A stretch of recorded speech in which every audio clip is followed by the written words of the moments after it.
Are you ever in awe of, I think about some of your friends and the fact that like you start out in a Tom Cruise movie. Here we are. Is that 19? And Barry Levinson too. Well, and Barry Levinson. Yeah.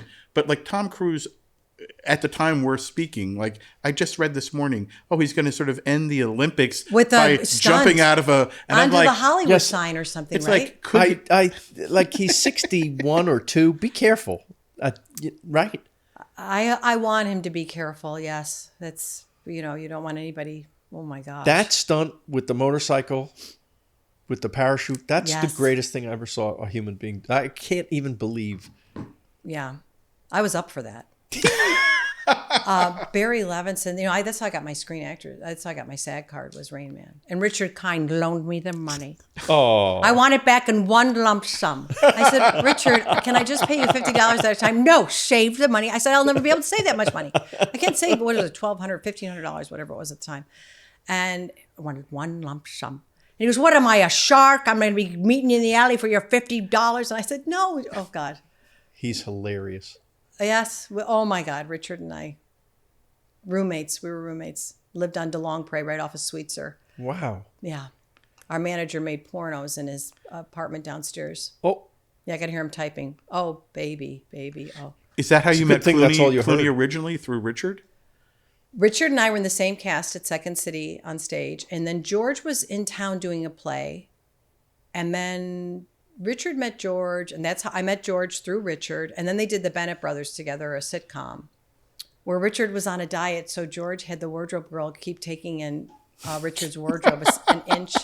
And he's like, I swear to God, I'm starving to death and I can't lose weight. He also had me call Richard once as a girl. George's like, can you do her voice? I go, I think so. He goes, okay. So he had told us a story about this girl having a liaison with a famous actor. Richard goes, you cannot tell anyone. She confided in me. So George is like, okay, you have to leave a message on his machine saying, I can't believe you told people. Oh, my God. And what did he do? He called her before we got to him. Oh, no. Yes.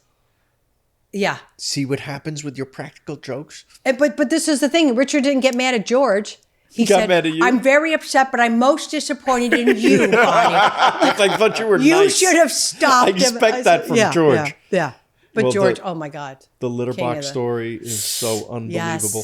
Yes. Just in our one of our only collaborations that is very meaningful was on the Tribute to Heroes telethon.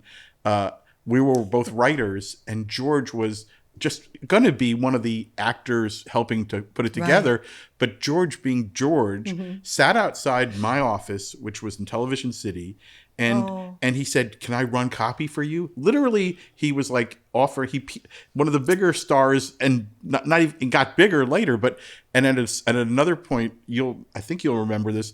I look outside, and there's Brad Pitt sitting next to him, and he calls us in and goes to Joel Gallen, who was producing this telethon. He goes, Brad would like to be on the telethon, and was told, I'm sorry, we're booked. No. At which point George, the genius that he is, said, why don't we have like a phone bank where people like Brad could sit there and take money for the people from 9/11? I believe that thought, that one sentence is the reason there's probably $200 million were donated that night because of that one brilliant Because you have thought. a chance of talking to someone like Brad Pitt when you call in with your pledge. This was after I remember that. 9/11. Yes, it was I on remember every that. network. It was, and George, who orchestrated the entire thing and put it together as a producer, the night of this live event worldwide, he's a PA. He's just running around George, doing. Yep. He's a hero. Yeah, he really is. And People he was so don't know. kind to do that, to do the building with me, because his star was starting to rise. Yeah. And he never said no. He's always been there for me. Always. He's there's a lot of good guys. And look at the guys you guys have worked with. Like David. I mean, that's crazy what he's met everybody in music. Everybody. Yes. Yeah. And music's the most important medicine in the world. There's someone I never met who I loved, who you worked with, and yesterday would have been his 100th birthday.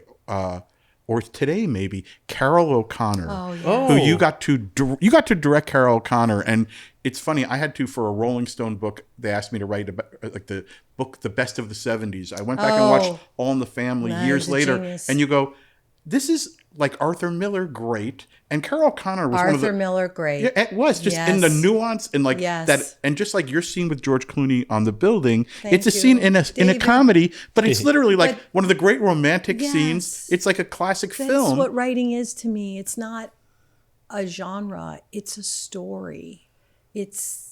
Are we laughing when we're sad? Are we sad when we're laughing? Right. Are our hearts breaking? Are we being polite when we want to scream? And That's what Norman Lear in All in the Family. That's when you go back and look at it. You go, oh my God, this is the human comedy. It's the full That's- range. I swear that's of what got to everything. me. That's the influence of that show, at least on me, if not the whole world. It wasn't the political statements as great as they were. It was the Right. The humanity humanity. of the characters. When They were that's- so specific. Him pantomiming, killing himself every time she went on Yes. with the story is one of the funniest things ever. And you know, when I got to meet Carol, when writing returned to me, it was like that's all I could think of is Carroll O'Connor, Right. because my dad would watch the All in the Family and Yeah. laugh, and I was a kid and I would see how powerful it was. But I got this script to him somehow, and he called me and he hadn't read the script, and he said, we had instant kindness on the phone. I said, Mr. O'Connor, I'm such a fan. I know you hear it from everybody, a huge influence in my childhood, seeing my parents laugh and escape all the worries and Yep. cares because of your brilliance and the brilliance of everybody on the show and Norman. And I said, I wrote this part with your voice in my head, with your instant credibility the minute the camera's on you. And he said, oh, honey, I'm old and I'm rich and I'm very sad because I lost my son. Oh, God.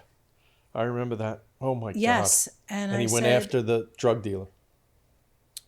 poor Carroll. That was he and his wife, their only son. They adopted him Oh. in Italy, and It's he was much their worse whole than this. life. And I said, I understand, and I'm so glad you read it. He goes, oh, well, I didn't read it. And I said, oh, that's okay. I said, but if you ever did read it, that would be an honor, and it's okay. But I understand. He says, oh, I'll read it. I'm going to read it. And I said, oh, thank you. And I hung up, and I was so emotional. Just anything connection to my father. Yes, yes. You know, I was emotional because I just felt like somehow I was connecting with my dad, you know, who had been long gone. And the next day he called me back and he said, I read your script. He said, you want to come to Malibu and have dinner with me? I just want to meet you Oh, in person. I said, yeah, sure. So I drove out to Malibu and met him for dinner. And we were just talking, and in the middle of the meal, he just put his hand on my hand and he said, you know, kid, I'm not 100% healthy, but I want to do your picture. oh, come on. And you know, and then look at how great he was in the movie. And there were many nights in the ER where he didn't feel well. But I said to him, I'm the director, but I'm the writer, but I'm also mostly a nurse. So I will be right with you. Yeah. And I assured his wife I would be right there with him. And I was. He had a couple nights where we were in the ER till 3 or 4 in the morning. Whoa. And my brother's a doctor, and my brother, you know, we just took care of him. We was at Northwestern a few times, but he was so happy. And MGM didn't want them to have separate drivers, like they wanted him to get into a van with their cast. So I paid for him to have a personal, you know, limo pick him up every day, and Robert Loggia as well, and the Yeah. other 2 gentlemen that were in the scene. It just was, you know, I was really lucky. I was really lucky. But that was my Carroll O'Connor, and he got his star on the Hollywood Walk of Fame. We did so many screenings for his friends, Merv Griffin, whoever he wanted to invite, because he was so, so, so proud of the movie. He was so happy making the movie. And then, you know, I think the next year he passed away, and yeah, he was pretty special.